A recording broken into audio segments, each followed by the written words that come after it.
So I had a conversation today with a guy that was standing out front of the Apple store, and he told me he was homeless, and he was asking for money, obviously, and he looked a little down and out. But I used to run an outreach to the poor years ago, and I learned throughout my time doing it, you just don't give homeless people money. Almost never. The Holy Spirit has got to really come on me to get me to feel compelled to give a homeless person money. But as I was talking with him, I asked him where he was going to sleep tonight. He went on to say, well, I got Section 8 housing and they pay for my apartment. And I said, when this conversation started, you told me you were homeless. And he said, well, I might as well be. I mean, I have no money and I have no food.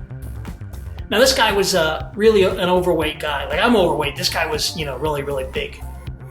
And it's interesting how the face of poverty in America is obesity.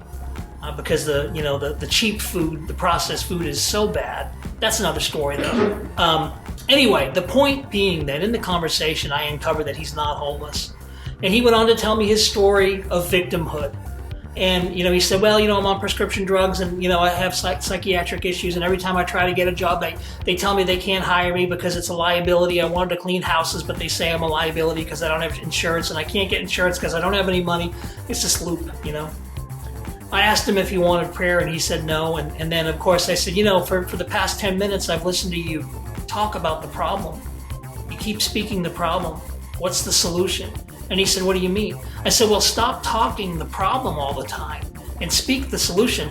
The need is that you need income and you need money. So stop saying that I can't get a job and start saying in the future, very soon, I will get a job. Very soon, I will figure this out. But his eyes glazed over, and he looked at me like I was speaking a foreign language. He just wasn't getting it. And I realized that he was probably a little simple. God bless him, So I went across the street and I went to buy him a sub. I came back. I didn't tell him I was going to do it. I probably should have told him. When I was only in the sub shop 5 minutes, I came out and he was gone. So there was a missed opportunity, and I really should have just said, because I won't give anyone money, but I don't think anyone in America should starve. We have too much abundance in America. So I say all that to say to you, are you a victim?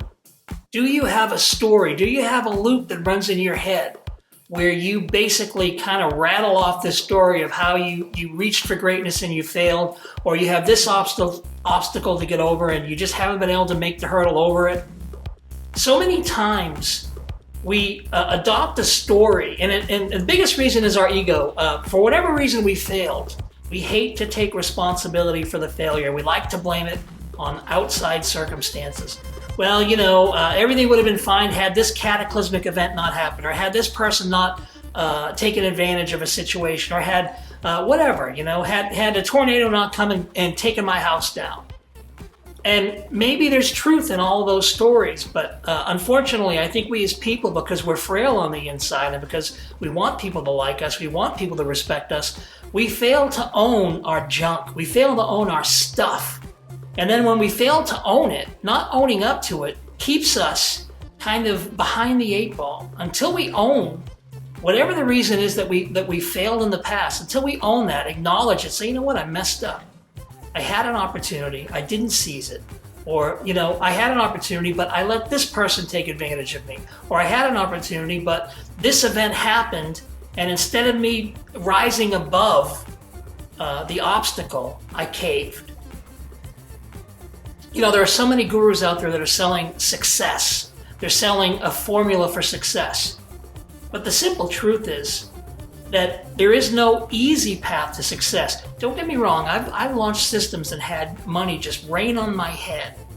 But it took me years of preparation to be in a position to where I could launch a system, to understand how to integrate software, and how to skin software, and how to do multimedia, and how to do voiceover, and all the stuff that I wrestled with for years and years and years. It was funny, when we had a program blow up in 2015, really, popular program, 18,000 most traffic website on planet Earth in 6 weeks.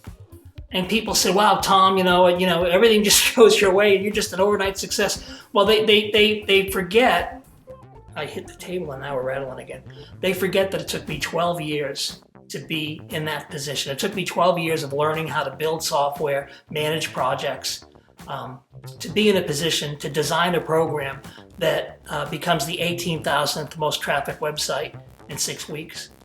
And so we've all got to take the steps. We have to take the steps. And the longer that you prolong owning your stuff and taking the steps that you need to take, the longer you're going to go without, the longer you're going to be in this lackluster status quo lifestyle.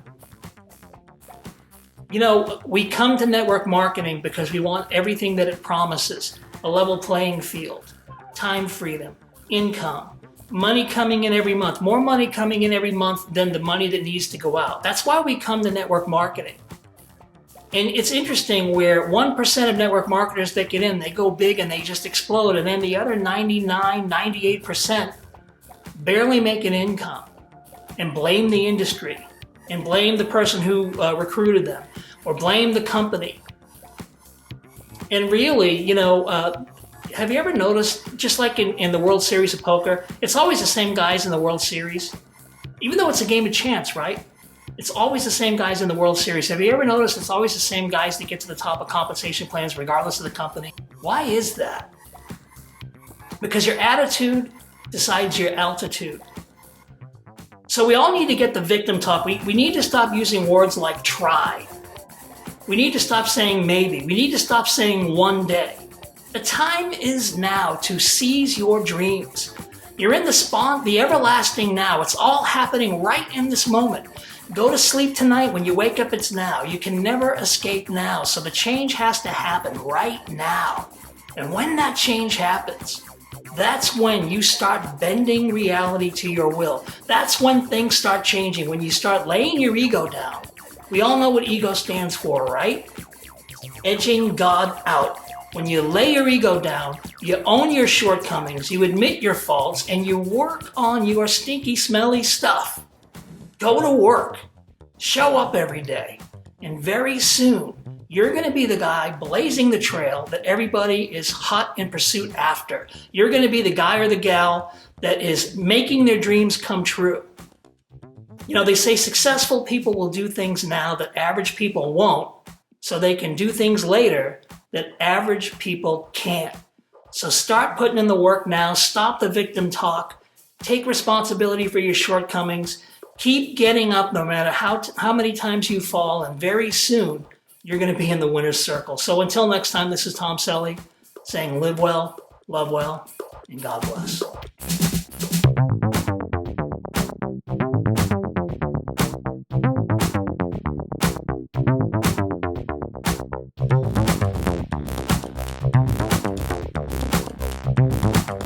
Hey guys, welcome to Cellie Talks. So we got snow last week, and today it's all melted. It's going to get into the